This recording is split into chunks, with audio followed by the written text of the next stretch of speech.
Hi everyone, welcome to the Eavesdrop Reports. And so today I want to do a review or just talk about the Unwind with Tasha K's interview with alleged victim Stephanie Taylor. And like Tasha K said, we have to say alleged because we weren't there. And there's definitely always two or three sides to every story. But Stephanie Taylor, I believe you. Okay? And usually like my channel, I like to do celebrity gossip and all of that. But to be honest, this is my passion, where my passion lies in talking about women empowerment and letting women see the potential, right? Because a lot of the time I believe women don't see that they have a lot of power and their potential is limitless, right?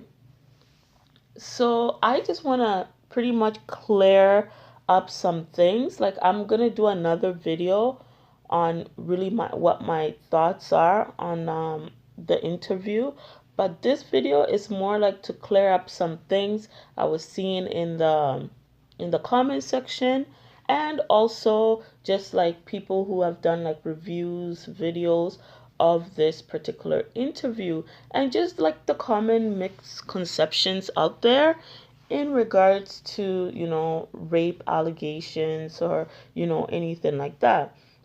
So like the first thing that I like, as soon as Tasha wanted to talk about or told her audience about this particular topic, everybody was up in arm because she had used um Ashanti's name in it, and people were like, "Oh, you just want to clout chase off Ashanti's name? What does Ashanti have to do with it? Don't put her name in it." All of that. And I was just sitting back and I'm like, okay, a woman has come forward alleging that, Thomas Douglas, who is Ashanti's father, had molested her, since the age of, 8 or 9 years old. So that's Ashanti's father, and the unfortunately it doesn't make, the Ashanti less of the father because of what he did, right? That's still going to be her father, whether he does good or whether he does bad.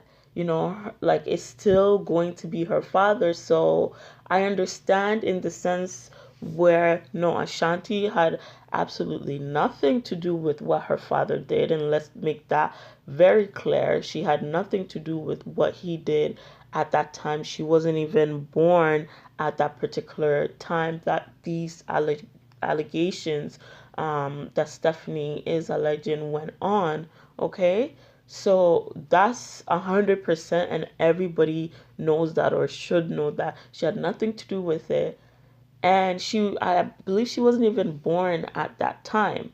However, that is still her father, and it's no less her father because of what he did. Like he is a monster if that's, what Miss Stephanie Taylor is alleging is true.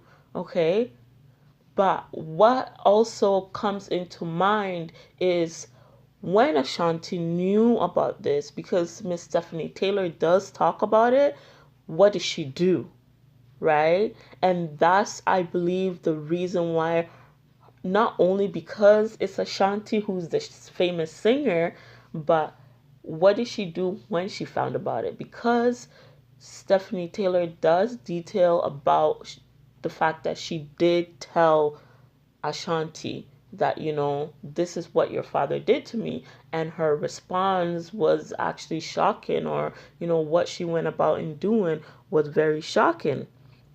Okay, so but that I'm actually going to detail in another video. So I just want to clear up, yes, the probably, what, like it's funny or it's interesting. Of course, this would have not garnered any attention if it hadn't been for, of course, the fact that Ashanti is a singer, a famous singer, because there's countless, and I'm telling you, countless of little girls, little boys, women who are being molested and raped, and their stories are never told. They never get that platform to talk about what happened to them. And some of them never say anything, right? So, of course, we know that it has garnered the attention it has because of Ashanti, the singer, because she is famous. But that doesn't make it less of a story, right? It doesn't make it less of a story or more of a story than any other person whose the person is whose relatives are not famous, or this person who's not famous. Their story still matters. Stephanie's Taylor's story still matters, right? So another thing or misconception that I was like reading and I actually seen a video, and I was so disgusted about it, was the fact that like somebody actually made a video in saying that Miss Stephanie Taylor wanted it. She kept on going back, to Thomas or Ken Cade. She didn't report anything. And I was like, wow, because there's so much misconception when somebody comes out with rape allegations, so many things that people just almost as if they seem to go on a defense mode, against the victim. And the first thing that I want to say is no child at all will be asking for someone to take away their innocence. No child. I don't care if they're at 1 year old or they're at 12 years old. No child would ever want that. Because a lot of like people in community, especially I've heard in a lot of like black communities, they always say, oh, this little girl was fast. Or the way her body is shaped is, of course, is going to attract a man. Like, what? It's always, let's blame the victim for her body, of her looking too pretty, of her maybe having, I don't know, of her dressing in tight clothes, of her wearing short skirts.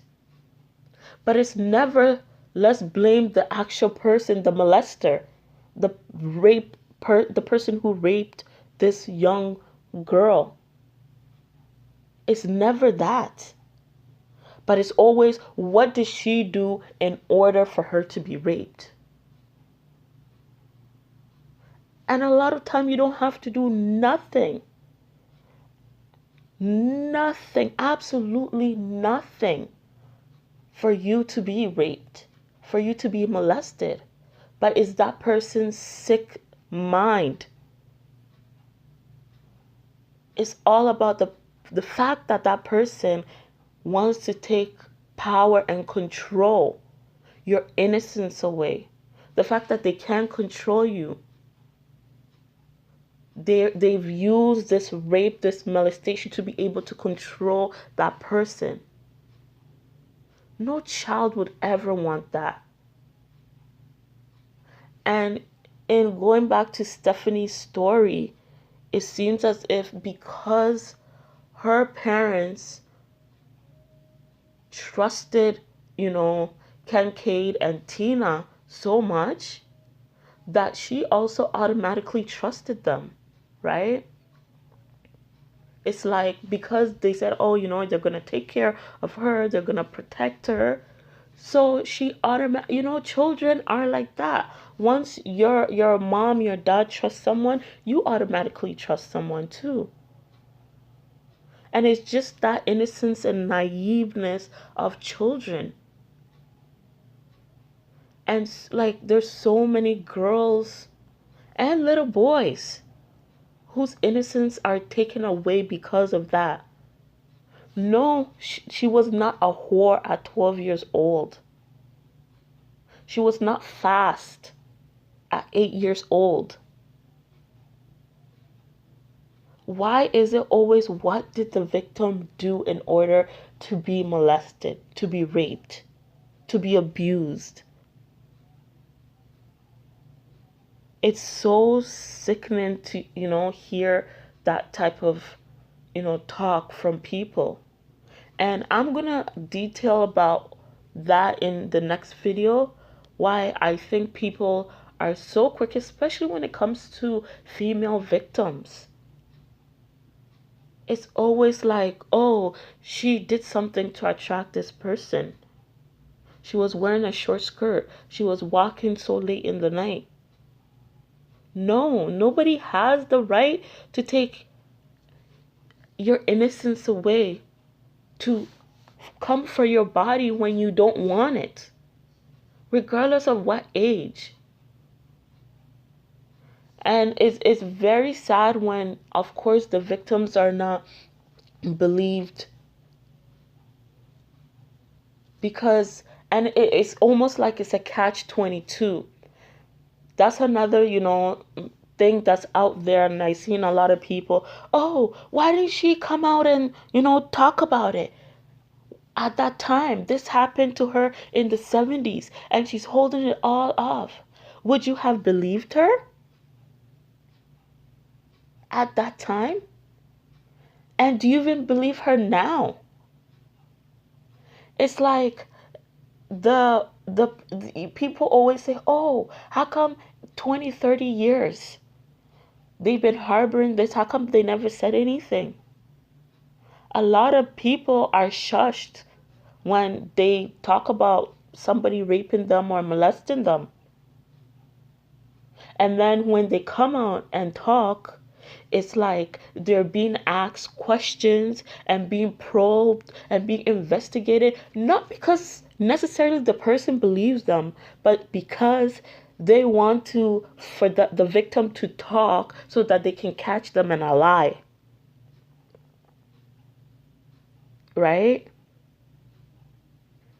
It's literally a catch-22. You're damned if you do, you're damned if you don't. If you come out and say something, you'll be damned. If you wait and come out, you'll still be damned. So what is it? Do you want the person to come out and tell their story when it happens? Or do you want them to wait until they're ready to come out and tell? Would it still make a difference to you? We've got to, change the mindset that we have when victims come out. And I'm not saying that, every victim that comes out, their stories are true, but it's just this mindset. It's like an automatic defense mode, against, not even against the perpetrator, against the victim. It's like we want to probe so much to see if she's lying and not necessarily where the truth is. So that it will be like, you said you did this at this time, and how could it be that you said you did this at this time? It's like you want the victim to keep revisiting back. And it's like a double, victimization. Anyways, guys, it definitely, I appreciate Tasha K for bringing out, Miss Stephanie Taylor's story. And like she said, she finally got it off her chest. And that was the most important thing. But I definitely want to dig deeper into the people who she trusted so much, or who she went out to, she cried out to, and did nothing. Thank you so much for joining me, and I look forward to seeing you in the next video. And until then, take care of yourself. Bye-bye.